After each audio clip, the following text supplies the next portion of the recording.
Greetings, greenhouse people. We are back with another episode of Tech on Demand, where our goal is to help you grow your best crops ever. I'm your host, Bill Calkins, and throughout 2026, probably beyond, I'm going to catch up with different people in the horticulture space, find out a little bit about their careers, passions, journeys in the world of plants, and much more. Calling these conversations Pick 4 because I sent each guest a list of 12 questions, and they picked 4 to answer and discuss. Today, I'm joined by my friend Susie Raker, Vice President at Raker-Roberta's Young Plants in Litchfield, Michigan. Susie is, and has been for years, one of the most visible people in the professional horticulture industry, and I feel like her style of innovation, leadership, and industry advocacy is kind of baked into the Raker DNA. But Susie, welcome to the podcast. Hello, listeners. Happy to be here. So, like I said, as long as I've been in the industry, Raker's been an industry leader in a lot of different ways. And Susie, I was thinking this morning while I was swimming that the first time I ever visited your greenhouse was somewhere between 2002 and 2004. And I was there to write an article about innovation. That was like the topic. And I forget, I don't even, it was for a supplement, something, but I was there to interview Jerry, and I think the topic was Ellipots. Like, you guys had just started manufacturing Ellipots on site. And I did Google and search for this article, and I was probably like before the internet, it's not even out there. And so what, were you there? Like, what were you doing? And I think it was like 02, 03. Raker, what were you up to? I can say, Raker, I was in college still. Okay. I graduated with my undergrad in 2003. So I wasn't around at that time. Okay. Was working very hard and having the best time of my life at Michigan State. Heck yeah. But innovation and Raker has always gone hand in hand. I guess it is part of our DNA. You know, when Raker was founded, we were actually vegetable farmers. A flower seed salesman drove by our farm, and we had some Quonset huts, and we were growing our own vegetable transplants for the field in styrofoam, in the we've all seen the styrofoam plug trays that are reusable. Yeah. And he goes, think you could do this with some petunias, and gave us some petunia seed. And the next thing you know, this is in the late 70s, early 80s. So, and that was before I was born. I like to bring that up. But, really the company was born on innovation. We helped with a lot of other great people in this industry define what young plant production was. Right. And we've always tried hard to be ahead of the curve, or at least pushing ourselves to innovate in a way that affects our business in a good way. And that's innovation, cool. And I would imagine innovation is a lot of different things. Right. So, and pushing yourselves does keep you ahead of the curve because it is you're challenging yourself to think smarter, obviously work harder, but just keep on that cutting edge. Mycorrhizal Applications is recognized as the master distributor of a portfolio of biological and botanical plant support solutions and the world's leading supplier of mycorrhizal soil inoculants. Backed by industry-leading research and advanced production, they deliver innovative products that support plant health, performance, and vigor. They're known across the industry for popular brands like MycoApply, AmiloShield, and Debug. Mycorrhizal Applications offers proven solutions tailored to every growing operation. To learn more or find a distributor, visit mycorrhiza.com. It's funny that you say that, because, the current career path I'm on, I've always I'd gotten to a point, young plants, it got to the point with that where I was getting a little burnt out, to be completely honest with you. We grow millions and millions and millions of young plants a year, but it's become a commoditized market. And I get really sick sometimes of arguing to get an order over a tenth of a cent. Like, it just gets old. But I woke up and I figured out some things that would help breathe a little bit of life back into myself personally. And by doing that, it breathes life back into the company. So it's been, it's innovative thinking, it's innovative processes, it's innovative products.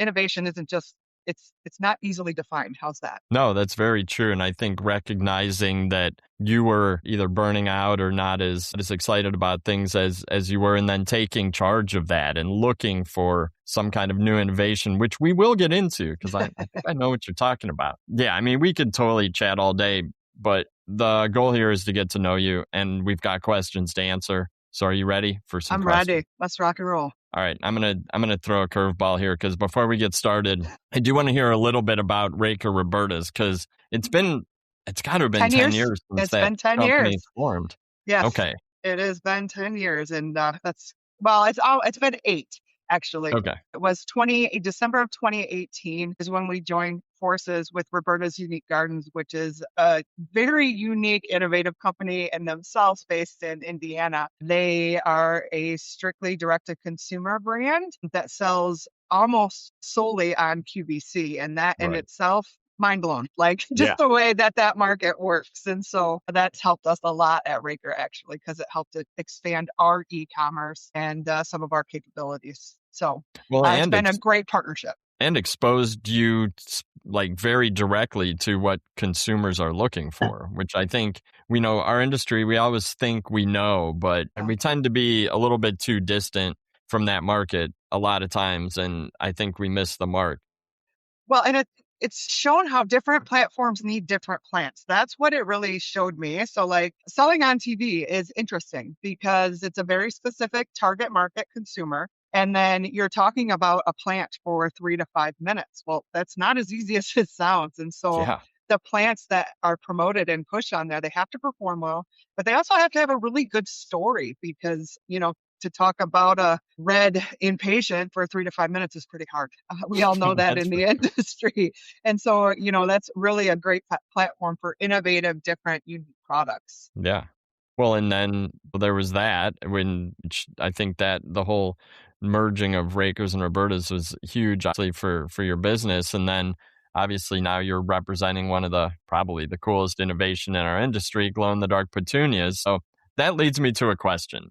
And Okay. I think you've touched on it a little bit, but you grew up in a family that had a major greenhouse business. So in your life, was there ever a time when you were like, forget this, I am not working in the industry? Or were you always planning to do what Rakers Oh, seem to do, which is grow a boatload of little high quality plants in Michigan? no, that I honestly, I shouldn't say this because, but I'm gonna because it's who I am. Hmm. I live my life without a plan. That being said, I've lived my first 44 years without a plan. How's that? Yeah. I always had some ideas. I've always been involved in leadership. I've always been driven. I've always worked hard, but I kind of wanted to make my own way, make my own name. But I have a degree in horticulture, worked in places across this country. My dad called me and he's like, I'm retiring. Are you ever going to come home? And I'm like, well, it wasn't really my plan, Dad, but we had never, I mean, families, we didn't talk about that. It was Yeah. just assumed. And at that time, I was coming to a point with where I was working that I was like, you know what? Why not? Let's go home. So I went home and still didn't have a plan and kind of learned a lot about the family business, how it really worked, what it really meant to be Raker and all Hmm. of those things. But it has been, I'm always one of those people that is afraid that I am defined by my family's name because my family has a great name. And I don't want to be defined by that. I want to be defined because I'm Susie Raker. That's, Yeah. that's what I want. And so I always work really hard to be authentic and put my spin on things. And Raker has been a great platform for that. Now, Bill, you talked a little bit about me representing one of the coolest products that has hit our market in a long time. And that is giving me the opportunity to put my spin. Mm. This is Susie Raker's opportunity to leave something to this industry Yeah. without the legacy of Raker behind it. And I love my family. I love my Right. family name. I love everything we've done. I'm not dissing that. I just wanted to be able to do something myself. It was very important to me. That's cool. And it's cool that you can balance both of those things, the understanding of family roots and appreciation for that with that need to do your own thing. I think Yep. that's super admirable and something that a lot of people in our industry should listen to and think about. So, Well, and no, I'm that's really, lucky. really I mean, cool. I'm lucky to be able to do both, Mhm. run both channels. And I couldn't be doing what I'm doing today without the Raker engine helping me either, though that's Right. the other thing. So they are very tied together. So, Yeah. No, that makes sense. And I think a lot of people in our industry have that sort of engine of a family business. And, if they were able to step back and kind of dream big, could probably leverage that into unique individual opportunities as well. So, like I well, said, I think it's good. It's I good for said I've people to hear lived that. my life without a plan, and I lived my life without a plan till about the age of 38, 39. And then over the last 4 or 5 years, like things have really started I'm putting a picture together. Now that picture is still pretty fuzzy.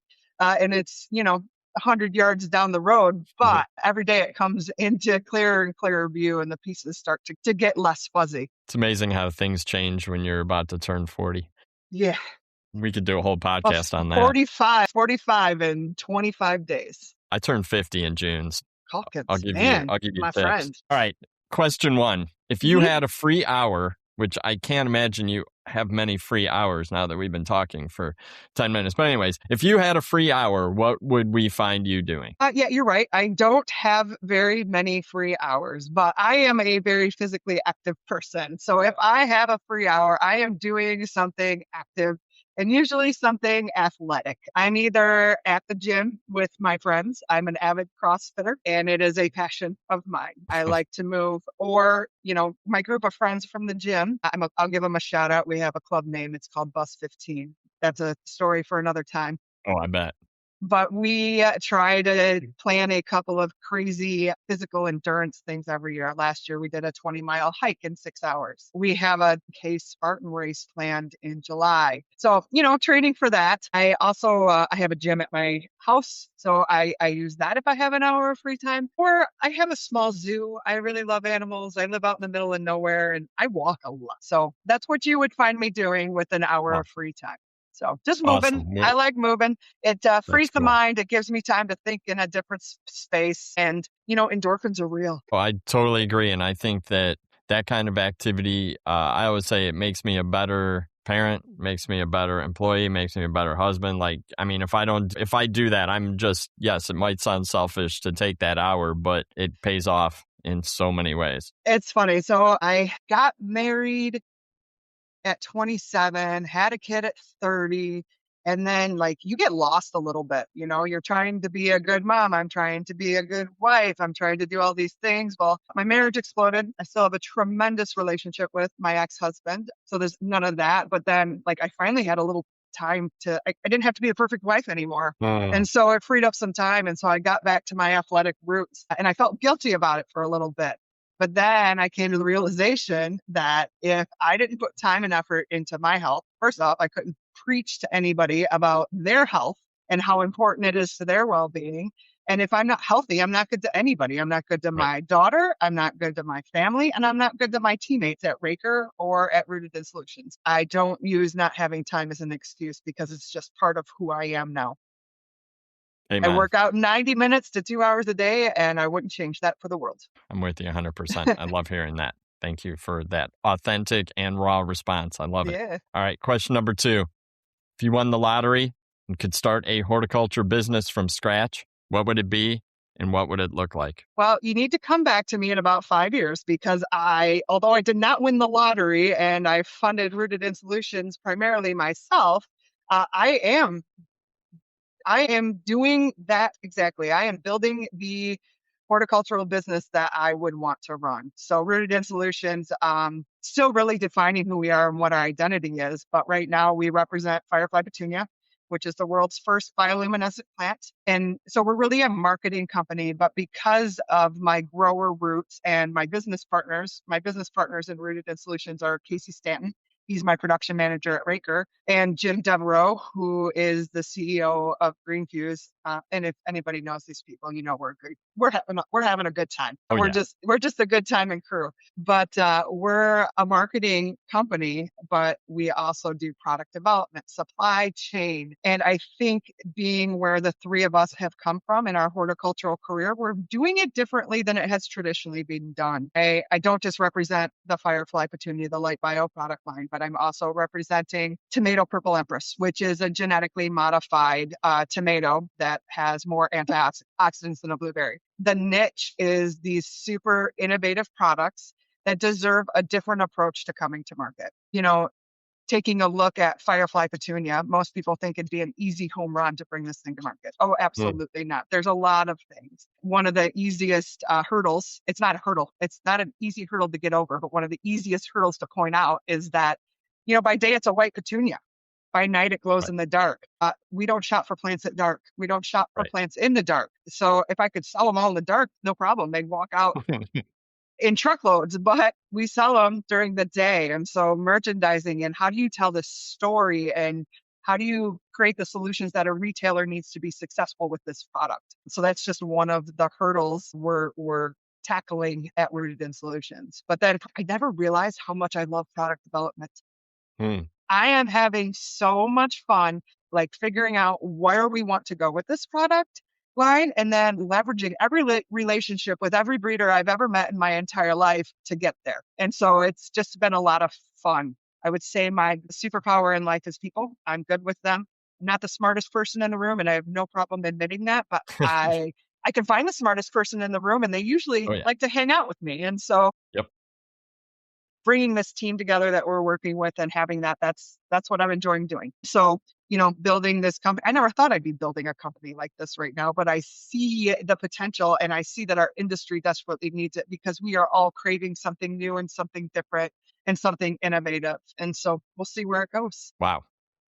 I think, yeah, that was such an awesome explanation of what I think the vision that it takes. And there's probably no way that you could have that kind of product development vision Without my without the experience. experience that you've had over the last 20 plus years of doing the work. I've seen everything that's come out. I mean, I've been in this industry since I was 13 years old. Yeah. I've seen thousands and thousands of new plant introductions. I've seen all the innovations. I've seen all these things. So I've seen how these companies roll them out. I've seen good ways. I've seen bad ways. I've tried to learn from that. I'm not afraid to make a mistake. Like, Right. whatever, that's how you learn anyway.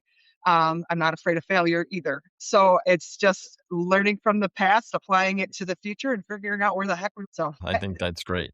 we're having a Which I blast. think it leads me right into the third question. And you've already given like volumes of good advice just in the first 15 minutes of our discussion. But moving on from that, or I guess expounding on that, what advice would you give to a young person considering the pursuit of a career in horticulture? Well, Maybe a 14-year-old?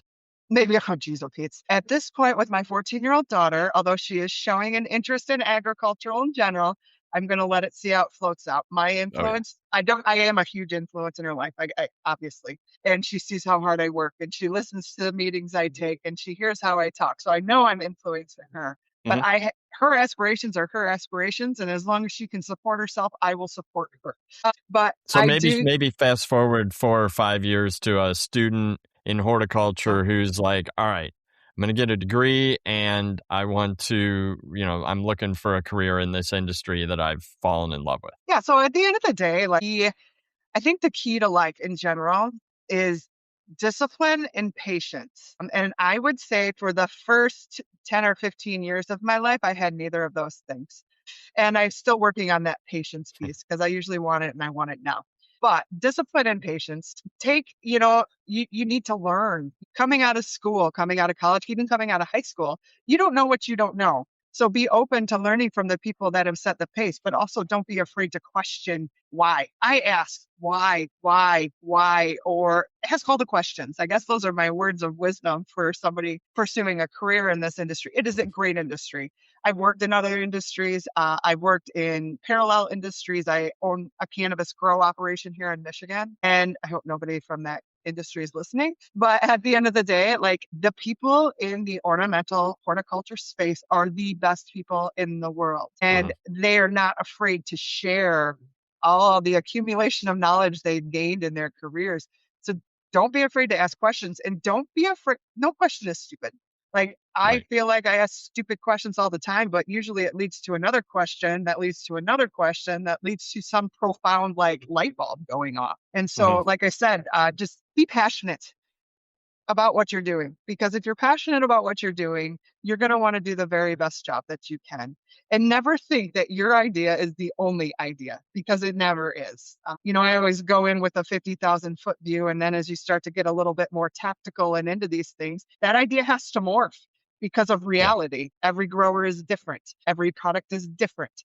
And every customer deserves that, I guess, white glove treatment, because their business is their business. So I guess those are kind of my words of wisdom. Be passionate, be disciplined, ask a ton of questions. Don't be afraid to look like an idiot. It's okay. And those are all great pieces of advice. And it's funny, each one of those is a piece of advice that I've gotten from someone over the last 20 years of doing what I do. And I think that hearing them all sort of at the same time Well, is really important. Like literally, I had someone say to me once, like, just because we don't use your idea doesn't mean it was a good idea or wasn't a good it's a good idea. I was idea. like, Right. okay, that's kind of cool. Well, A lot of I people, mean, I mean, discipline is so critical and patience. I'm with you. Like, I still am figuring that out.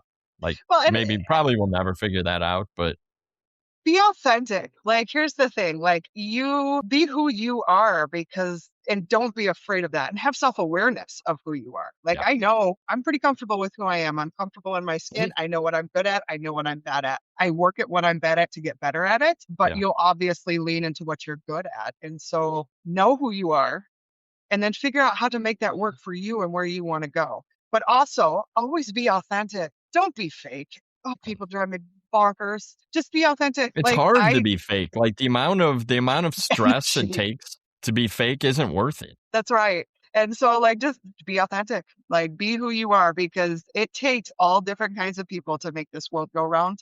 And if we were all Yeah. the same, it would be very, very, very boring. That's actually, like I Amen. said, my superpower is people. And I really, really genuinely enjoy getting to know people and figuring out what their strong suits are. Because if I can figure out what their strong suits are, I can put them in positions to make them successful. And if they're Yep. successful, I'm successful. And so I think that's, I don't know, it's a little philosophical for 10 a.m. on a Friday morning, but, Right? but No, it's I true. truly believe that. Yep. I'm So 100% on board with that.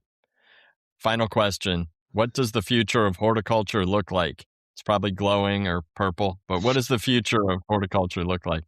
I'm going to step back from product on this one and I'm going to go back to Cool. people.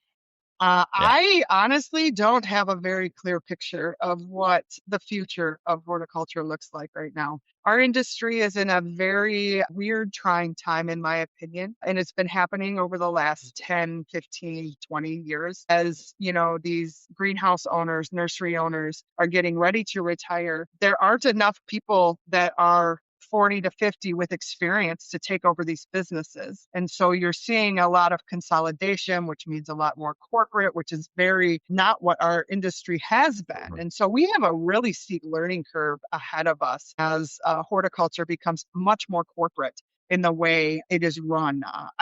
That's probably been one of the most valuable lessons in my career. Raker, as a young plant supplier, we built our business focus on small to mid-sized growers because in the late 70s and early 80s, the industry was built on family businesses. We had over 8,000 ship-tos. Well, do you know how many ship-tos I have today? 5,000. So Yeah. that just shows you the shrink that has happened. And, now there's mega growers and I love working with because, Mhm. we're shipping a lot of plants to one location. That makes it easy. But we're also still servicing a lot of these small moms and pops. My big Yeah. concern is there's no plan for these moms and pops to move their business somewhere. And so Right. I think that the industry, we will service the same that we have, but the overall size of the industry in terms of the number of businesses is going to continue to shrink, which is going to make it a lot more and Mhm. that's not bad. It just is what it is. It's the natural progression of an industry, and Yeah. we are very mature.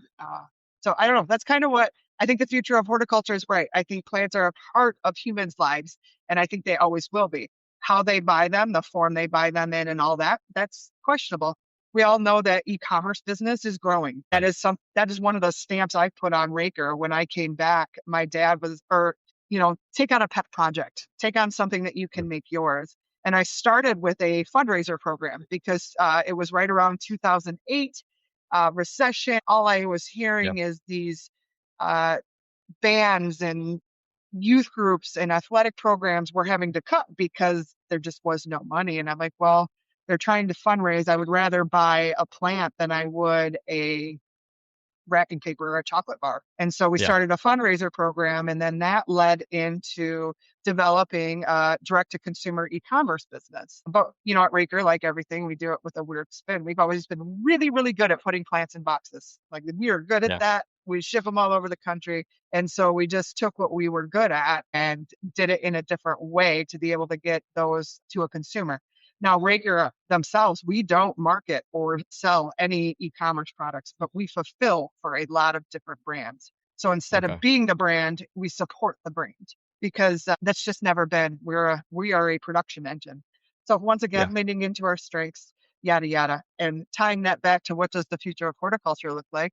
I think the way we bring product to market is going to change. I think brick and mortar will always be important for us, but I do think that e-commerce and or whatever is next on the horizon is going to continue to grow. Call it competition for brick and mortar or not, or call it an extra. That's how I I say prefer to it's an look at it. opportunity, I It's an think. opportunity. That's right. And the Anyway, that was plants long-winded. products we sell in through that sort of avenue are going to be different, I think, than the products we've traditionally sold. I mean, the traditional products aren't going to go away, but it's going to open up a new sort of just a Yeah. new format The of the internet is plant. And your I'm audience. making a shape with my hands, which isn't going to translate well to an audio podcast. But yeah, I think that it's gonna take vision. It's gonna take a new approach to the type of products. I mean, there's still gonna be green plants with roots, like we know this. Yeah. It's not gonna be anything, maybe they'll glow, but they're gonna be green plants with roots, but they're gonna be sold in a different way. Well, so I talked a little bit about one of the biggest hurdles that we're learning and moving forward with is how do you sell a white petunia at a brick and mortar store during the day when it is the Yeah. coolest thing you've seen at night? Well, a really good venue for doing that is online because online people take time to read the story. They take Mm. time to educate themselves.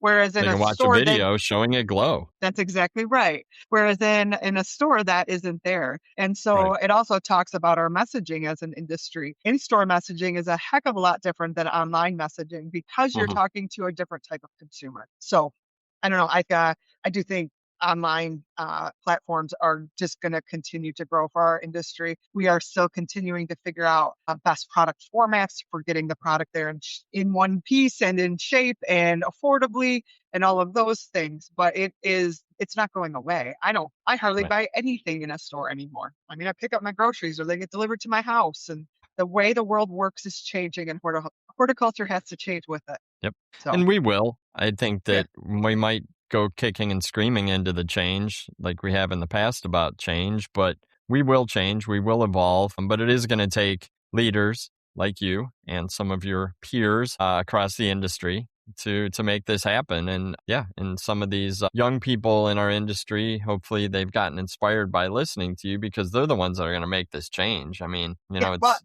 like, at yeah, the end of the day, like I said, tying it back to what advice I'd give, like this industry is ripe. It's ripe for somebody that wants to grow plants. Like that's not going to go away. It's ripe for somebody that wants to innovate because we desperately need innovation to keep mm, us competitive with electronics and the other items in the world that are taking the attention of our consumers. yeah. There's just a lot of opportunity. You just have to figure out what it is and how you're going to make it your own. That's awesome. I think that's a great way to end this. And I knew this was going to be fun. We could totally talk all day. Yes, we could. And yeah, I mean, but it's early spring. There's work to do. You said you've been grinding it out on the Oh, road for months. It's nice to be home. it's so I nice to be agree. home. So The nice.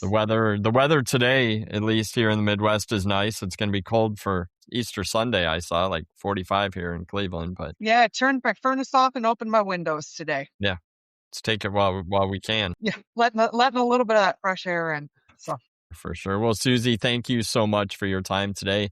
Thank you for all you do for the industry. Every time we talk, like I always learn something new, but I don't know that I ever get a chance to just thank you for oh, what you do and what you've done for years. You're always willing to take time to help the industry out as a philanthropy, but also because I know it's your passion. it So is thank my you very well. much. I was gonna say it is my passion, and that's another thing. Like we're only as good as the future, so it's not a competition. Like It's true. I want to make this industry as strong as it can. So be involved in everything you can do. Do the advocacy. Learn about American Hort or your state organization. Get involved in that stuff because not only are you helping the industry, but the mentors that I have picked up through all of that leadership stuff is unbelievable. And Yeah, now in this new thing I'm trying to do, I'm able to leverage those relationships and all of that fun stuff. So don't forget to network. it's all about the people. It's your It's all about superpower. it is my superpower.